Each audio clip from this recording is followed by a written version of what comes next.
Swapan. I thought also that perhaps while the motion is very topical, we could expand it also to India. Given what's happened in the current days, does India need a stable government versus a coalition government, given what's happened yesterday and today? Thank you, Sonia. Yes, I think I'm very mindful, ladies and gentlemen, of the context in which we speak. At one time, I thought this was probably a very inappropriate debate given the day. True.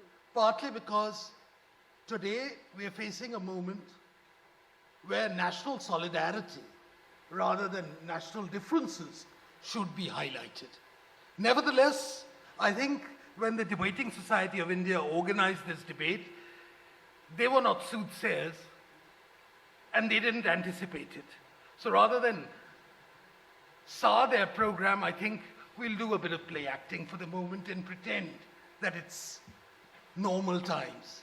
But remember, it is not normal times. Ladies and gentlemen, I had a look at the sort of demographic profile, and that's a sort of occupational hazard of anyone who's in politics these days, is to look at the demographic profile of the audience. And I came to this conclusion that, like me, most of you are into nostalgia. But I think over the past 4 or 5 years, there's been a certain transformation in India. And I think the transformation has come about, some would say it's come about because there's a man with a 52-inch chest somewhere there. But I think the transformation has come about partly because the electorate, in its wisdom, in 2014 said enough is enough.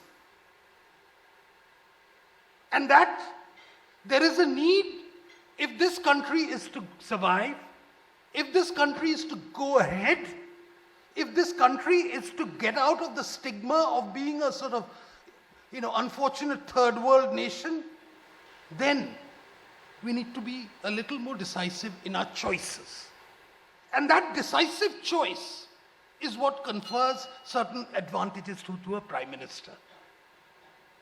If we want to regress, I think regression is very easy.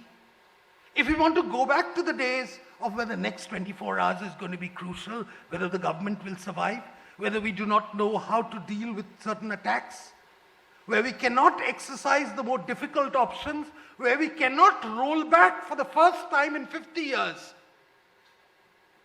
the advancing tide of corruption, which is really the biggest strength, the biggest achievement of this government, having exercised difficult and what was thought to be impossible options of actually taking on them.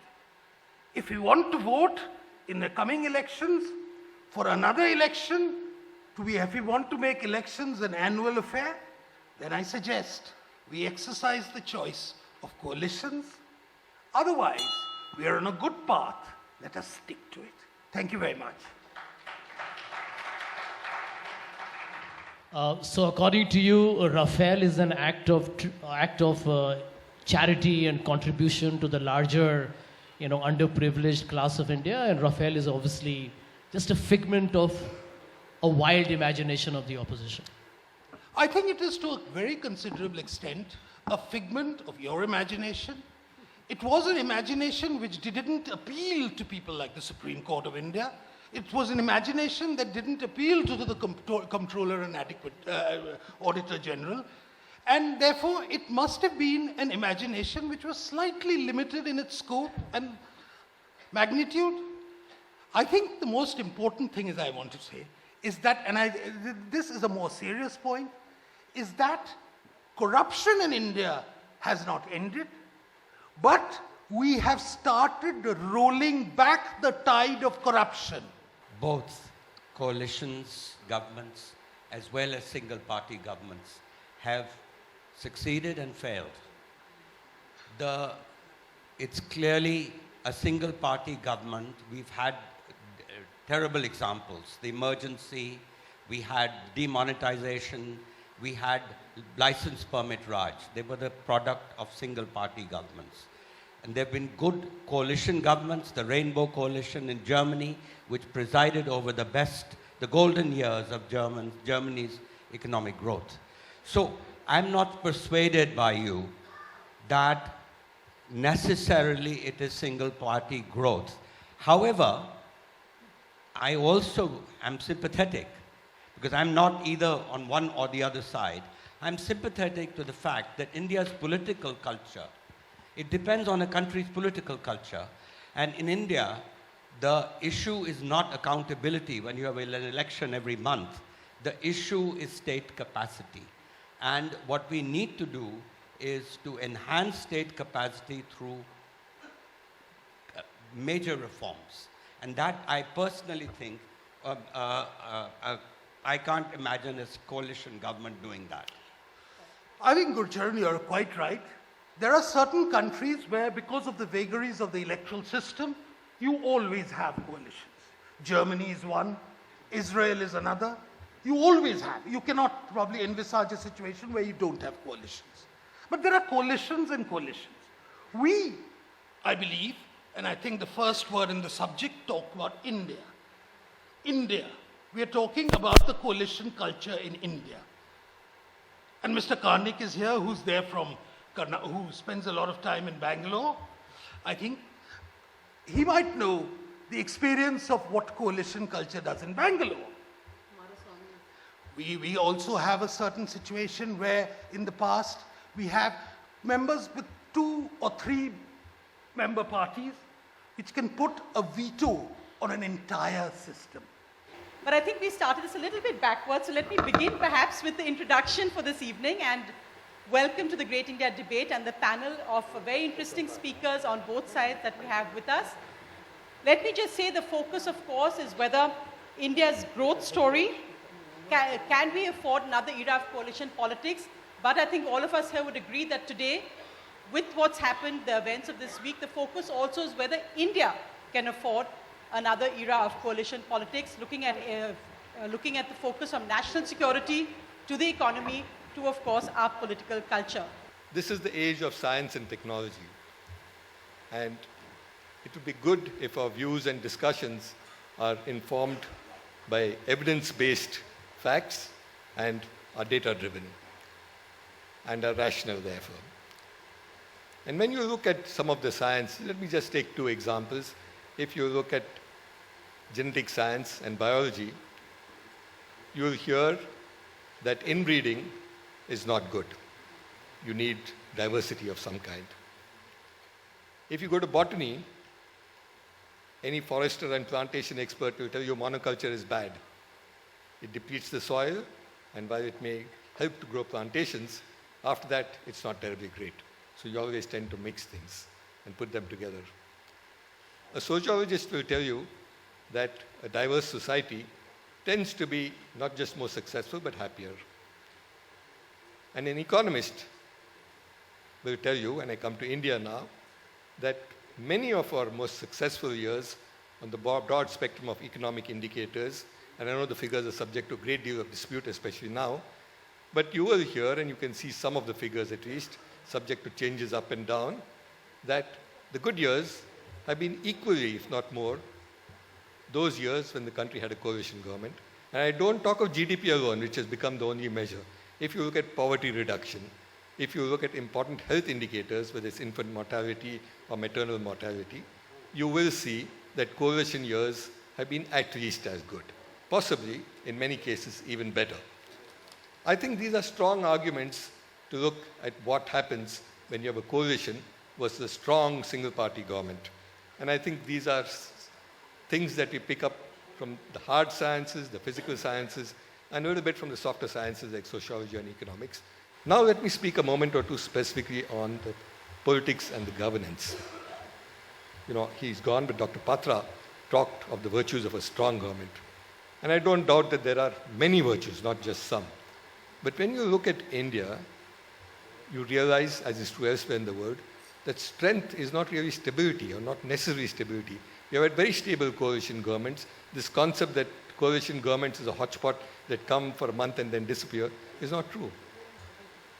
We had Prime Minister Narasimha Rao for a full 5 years. It was a coalition government.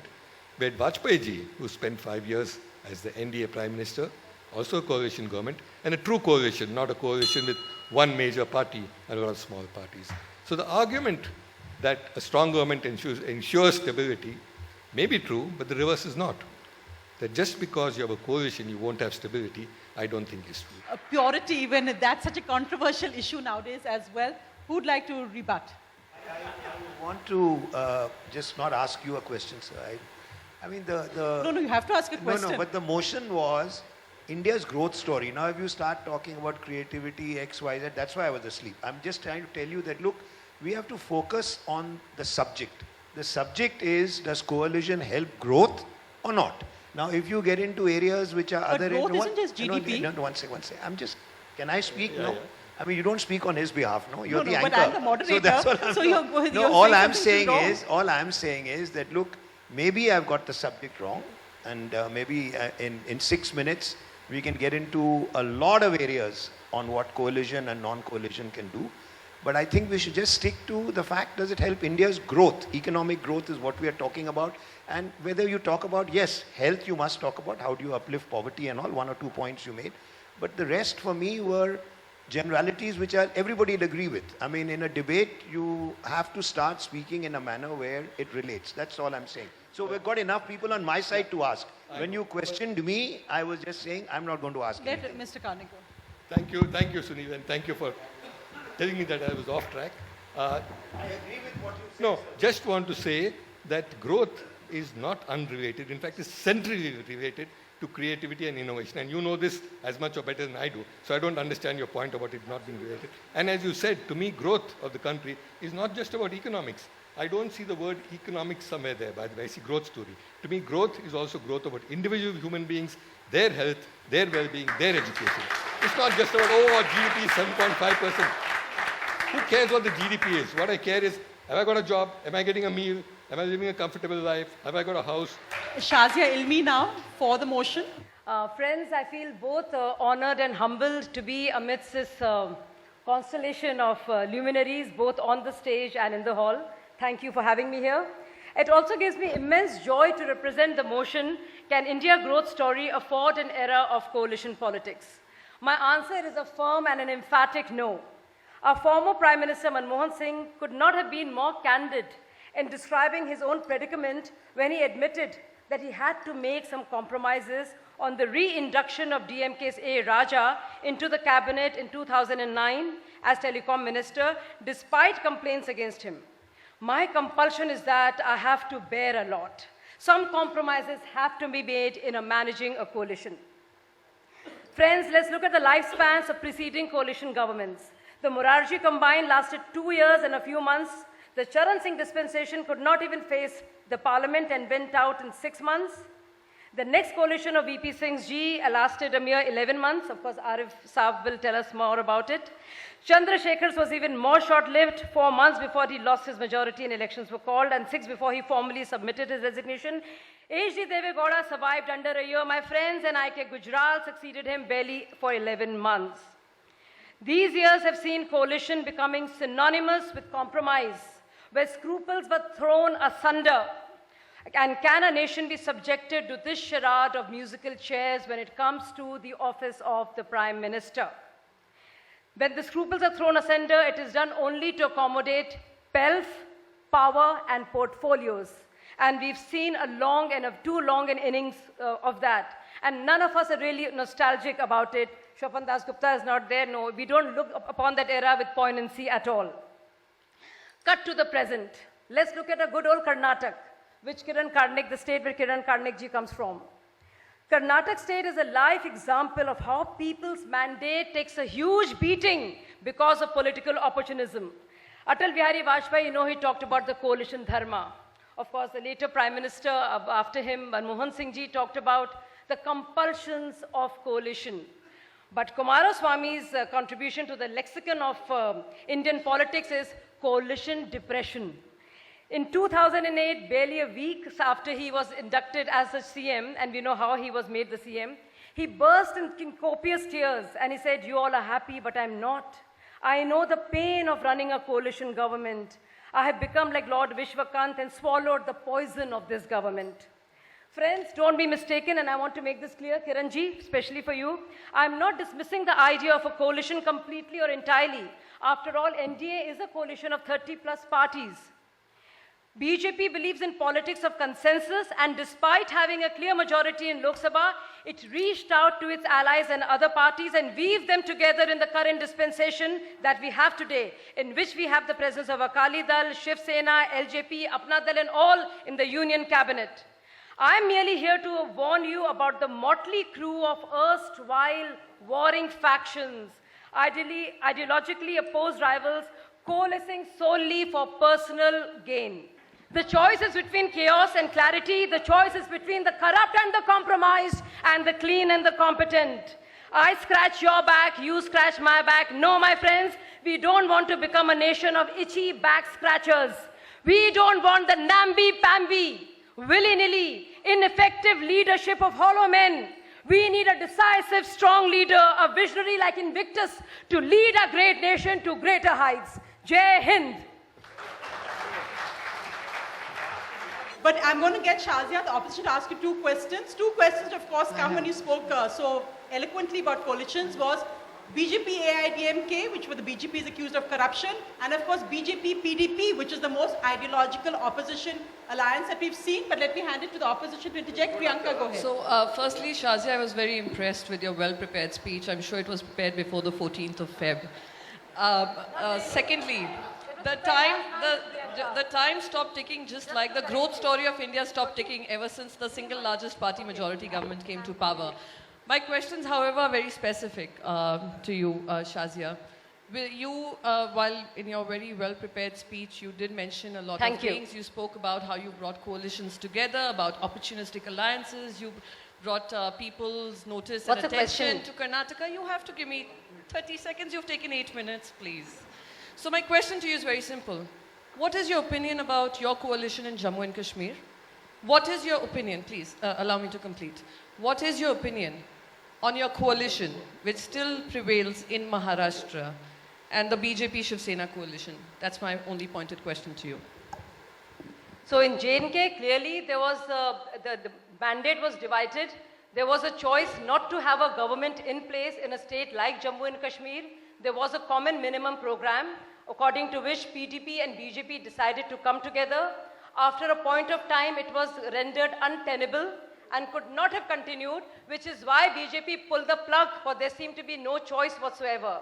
As for BJP and Shiv Sena, yes, they've been the oldest partners. There has been a lot of bad blood too between them, and we all know about it, so I'm not going to mince words, but they are coming back together, and there has been a new arrangement that you know, Priyanka, between the two of them.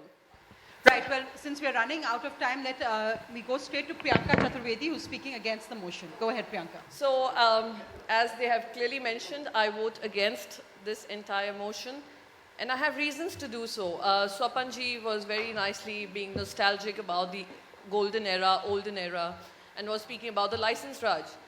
And I'm sure the 65% of the population that we have today remembers India post-liberalization. And that post-liberalization is also a decision that was taken by a coalition government. Let's not forget the nuclear test that we had in Pokhran. Though it was the Bharatiya Janata Party, it came out of a coalition government. Let's not forget that the nuclear deal that India got for itself was also because of the intent of a coalition government. While we grew at 8.9%, in an era of coalition government, we have a single party majority growing at 7.2%. We have a party in power, single largest party majority, under the leadership of Mr. Narendra Modi, which has brought unemployment at a high that hasn't been seen in the past 45 years. When we talk about the external debts, we left it at 37.44 lakh crores. We have 43.72 lakh crores where we stand today. And Mr. Alag was very disappointed that we were not talking about economics. And apparently only economic statistics matter. The happiness index of this country doesn't matter. The unity and diversity in this country doesn't matter. The voices of the nation do not matter. What matters are statistics. So that is why I would hope he doesn't nap through it all. And he listens hard.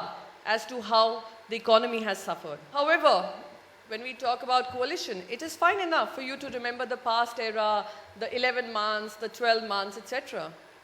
What you definitely forget to mention is the 10 years of governance that a coalition government has given, a decisive governance, and I have also brought out the statistics in front of you. What you seem to forget is as an evolving democracy, every single state asserting itself, asserting its space in the center, wants to have a voice. Every single Indian in an evolving democracy, a participative democracy, wants to be heard. How can we be dismissive about the voices coming across from various states?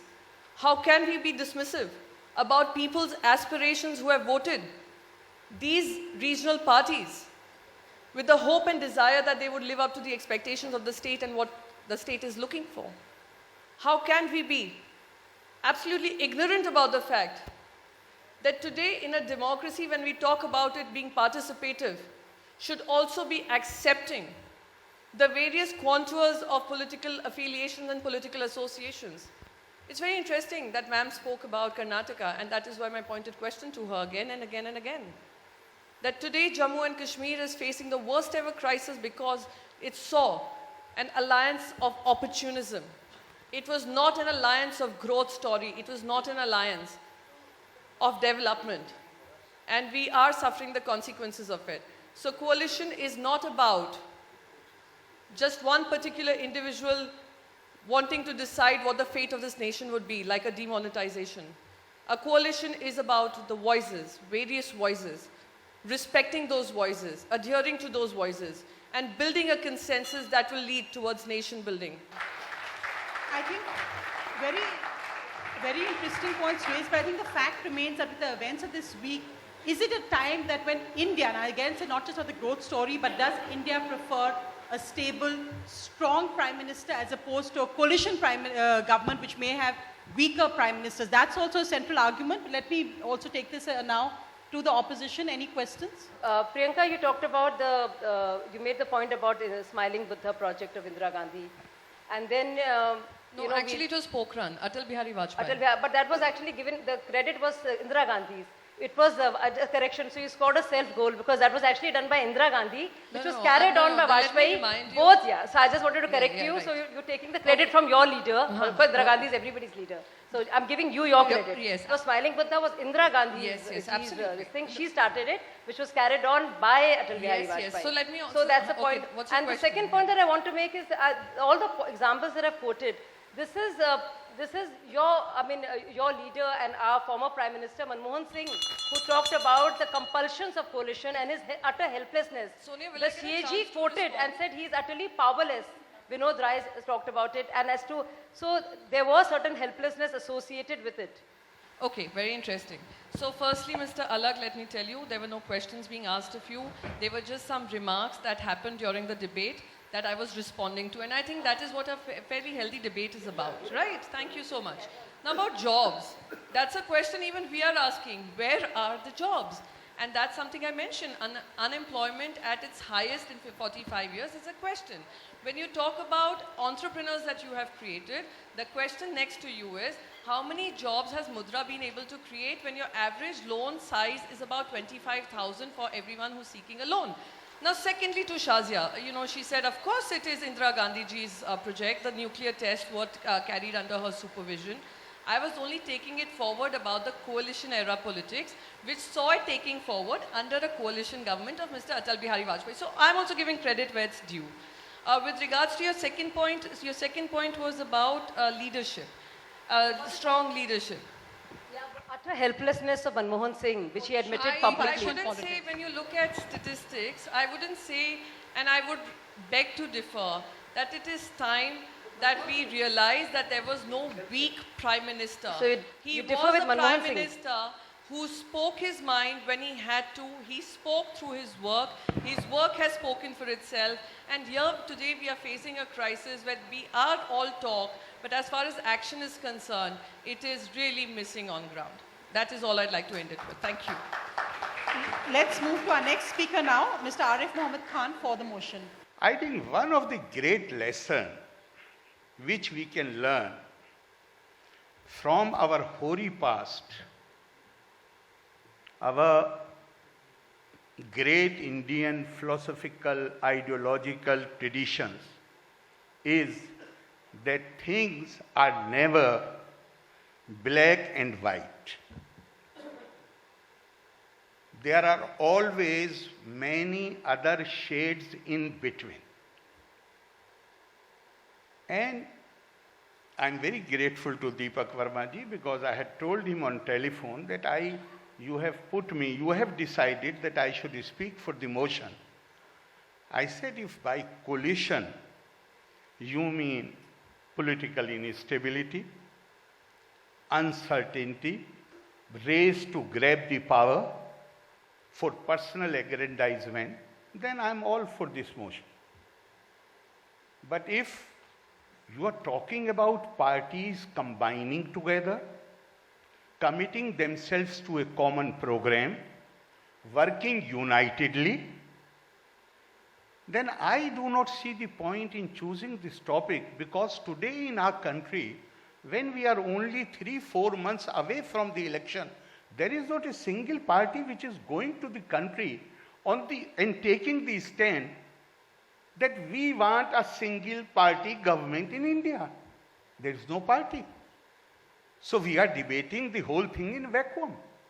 And the first point which there is NDA led by BJP, there is UPA led by Congress.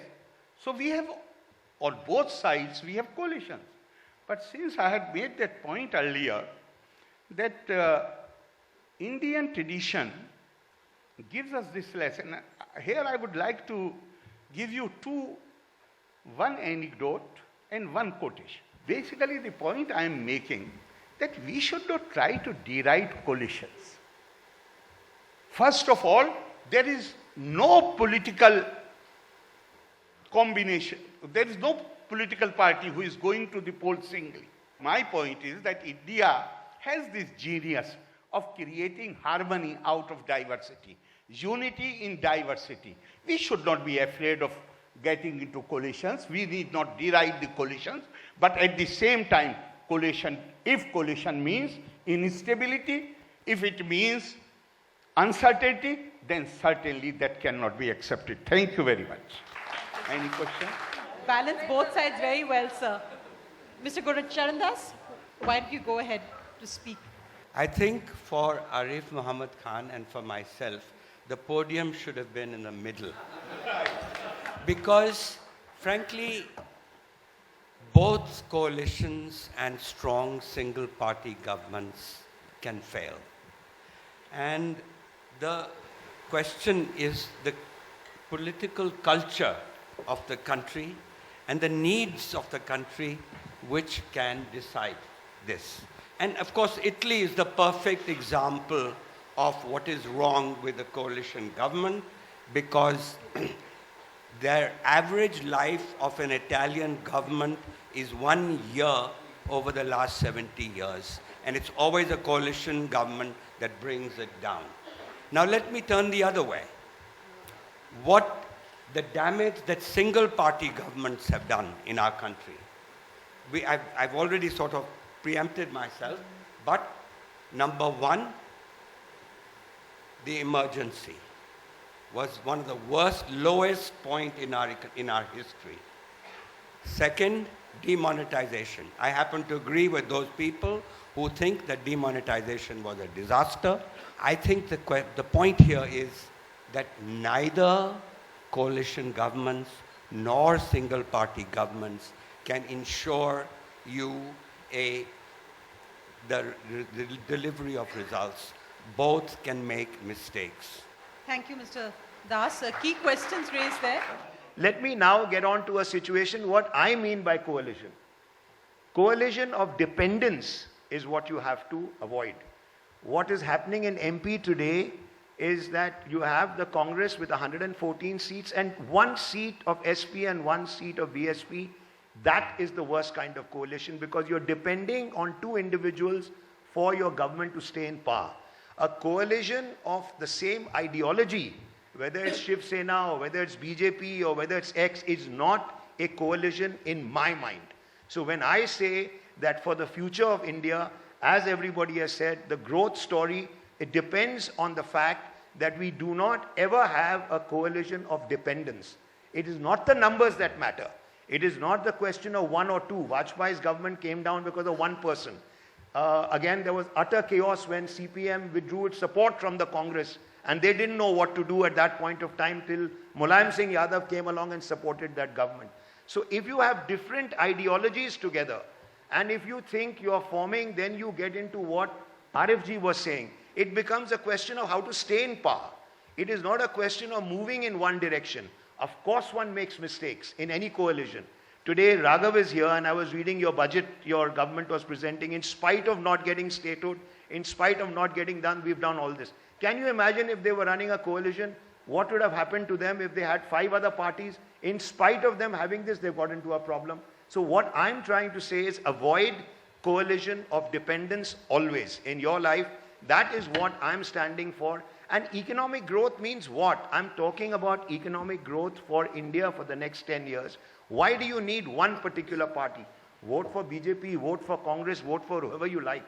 But stability will only come about when you have a coalition which does not depend on any other party for power. That's the most important. Of course, everybody will live in India with coalition. Who's going to argue with a simple argument like that? But do we need that kind of coalition, or do you need what this Gathbandhan is, where Mamta is screaming and Mayawati wants something else, Samajwadi wants something else?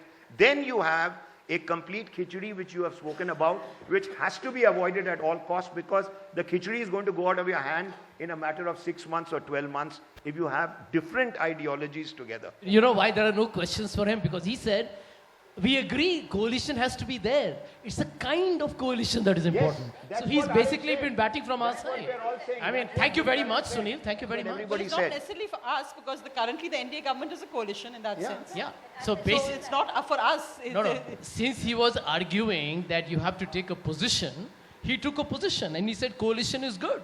That's it. He agreed with us. I mean, why alag-alag? Come here. I just want to say there are, that's okay. What I want to end, there are 3 kinds of things I've learned in my life which you must have. One is the wishbone, one is the backbone, and the other is the funny bone. If you don't have any of these 3, you're gone, regardless of whatever government is, regardless of the debate. Thank you very much. Better to have a dialogue perhaps than a debate. So we're having a great dialogue. Ladies and gentlemen, I speak against the motion. And honestly, my sympathies with my opponents, because I think they have only 2 options, either to lose or to lose. So let's put as they say, the cat among the pigeons. India is not a bipolar country. This is not between the BJP and the Congress. And let's go by hard data, as Kiran Karnik rightly said. Look at your 2014 election results. The BJP gets 31% of the votes, the Congress party gets around 20. Together we get 50% of the people voting for the 2 biggest national parties. Together we win 282 for BJP, 44 for the Congress. The 2 biggest parties that you assume are going to be the majority governments that will provide you with stability and growth, on their own, when they aggregate together, they are only 50% of India's popular vote, and they give you only 320 seats. Now you would say, Sanjay Jha, you're giving me one example, give me more. After all, one swallow does not a summer make. Well, let's look at the 2009 results. The Congress party gets 206, the BJP gets 116. Together, 322. Rewind, let's go down to 2004. The Congress party gets 145, the BJP gets 138. Together, the 2 big national parties are still at 283 seats. Now let's go back to the most black swan extraordinary election, 1984. I'm doing a major rewind, ladies and gentlemen. 1984, the Congress party, that I represent very proudly, wins 404 Lok Sabha seats. But guess what percentage of people voted for the Congress party? 49.2%. Not 80%, 49.2%.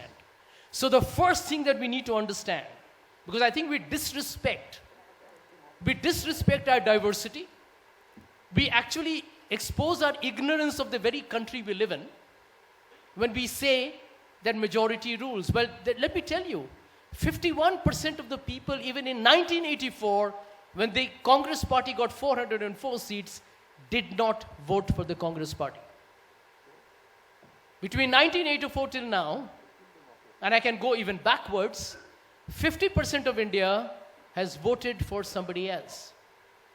I think it's about time we began to respect that. This room, ladies and gentlemen, is diverse. This panel is diverse. My jacket is not as flamboyant as Sunil Alag's. And the saris the two women wear is extraordinarily different. But that is the beauty of this country. It's not about the formations, it's the intent. My last line, if Sonia can give me 15 seconds. They blame coalitions, saying that everybody jockeys for power. But I can tell you it's much better than 100 people talking in 300 voices, which makes me actually end this with a share like Sunil did. कि बर्बाद गुलिस्ता करने को बस एक ही उल्लू काफी है. हर शाख पे उल्लू बैठा है, अंजामे गुलिस्ता क्या होगा? Thank you. So Bhuvan Lal, please go ahead. A few weeks from now, you will be in election mode. You will choose a leader. And where do you want this leader to take us? Into the chaos of coalition, where people are doing unnecessary corruption just to keep the government going? Or a leader that will take us to 2047 when we will be a $20 billion economy? Where are our dreams? Where are we after 72 years? We have first world intellect. We can send satellites into space. We are capable of an IT industry which emerged out of nowhere. Now the IT industry is looking at a $1 trillion possibility of growth. That market is waiting for us. The creativity of India, the scientific knowledge of India, the ancient traditions of India is what the world needs. And when the world looks at us, we should not look like some ragtag army of some jokers. We should look like a stable country with a stable leadership and a serious agenda to make India a Vishwaguru. Well, I'm going to leave the final words tonight with Raghav Chadda and then, of course, Laviri Patel. The problem of speaking against the motion is that all the four former speakers who were speaking against the motion have made all the points. So there isn't much to say as far as the position of against the motion is concerned. Therefore, I'll just briefly articulate what my position is. Well, I come from the Aam Aadmi Party. We have run one minority government with outside support from the Congress, which lasted 49 days. And we are now running a majority government, which is perhaps, which received perhaps the highest ever mandate in India's electoral history. So we have the experience of running a minority government. We have some experience of running the majority government. We have no experience of running a coalition government. But with the benefit of history, with the benefit of studying the performance of various coalition governments, I am of the firm view that both formations, whether it's a coalition form of government or a single party form of government, are good for India's growth story as long as you have a coalition-oriented leadership. What is required is the leadership. It doesn't matter what the formation of this government is. India had one of the best years as far as economic growth is concerned from 1991 to 2014. During these years, we had various global meltdowns, we had various crises, yet we had a small war with Pakistan. Even then, the Indian economy performed very well. And now, when we have a full majority government, post-2014, the economy hasn't performed that well, despite the global economy performing very well. Therefore, I feel that it's about the leadership and not about the formation of the government. I believe that coalition system of government is more participatory in nature, it is more responsive towards regional concerns, and it gives you more legroom for social, economic, and political growth. Therefore, I rest my case by saying that what we really need is a coalition-oriented leadership. It really does not matter what the formation of this government is. Thank you so much. You made a very emphatic statement that last 5 years have been wasted. And this government, after the Supreme Court judgment, brought a bill in the Lok Sabha because we can have this on the authority of the chairman of the Islamic Ideological Council in Pakistan, who said that in 1962 or 63, triple talaq was banned in Pakistan, but it is being practiced freely everywhere. Why? Because no provision was enacted to punish the person who resorts to this practice. And this government agreed to bring a bill which unfortunately, because of the opposition parties, could not be passed in Rajya Sabha. And the government had to go for an ordinance. So to my mind, the 5 years are not wasted. This is a great milestone as far as the rights of the women are concerned. Khan Sahib, since time is short and I have a lot of respect for you and I hear you loud and clear, I have only a short response. I think, I'm sure you are aware of it more than me, that the opposition parties had a very legitimate issue when it came to the point of criminalization that was introduced in the triple talaq bill. We're not debating that right now. The second point that I think you will probably answer better, since you talked about gender emancipation and gender diversity, why did this government, rather why did this party in this government have such a hypocritical attitude when it came to Sabrimala? I can, but the time Sabrimala, the government party and you are standing on the same side. Therefore, I do not think you have the right. You have the right to ask this question. But when you say that they did not, question is criminalizing. If you study the Muslim law, the practice of triple talaq right from day one has always been in Islamic jurisprudence. It has always been treated as a crime.